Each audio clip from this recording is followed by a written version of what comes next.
वर्षका चैती दशैँको क्रममा जनवाद्य अर्थात् काठमाडौँ स्थित सेतो मच्छिन्द्रको जात्रा जमलबाट असन पुर्याइयो र असनबाट हनुमानढोका पुर्याउने क्रममा केलटोल स्थित जनवाहको अगाडि पट्टा छ्यागु भनिन्छ यसलाई। यसैको भिडियो फुटेज हो यो।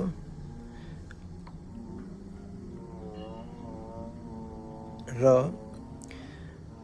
यो सेतो मच्छिन्द्र 2072को भूकम्पपछि जीर्ण भइसकेको मन्दिर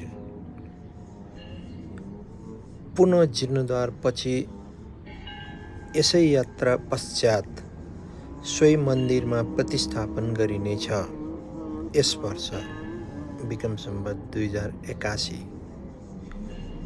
धन्यवाद।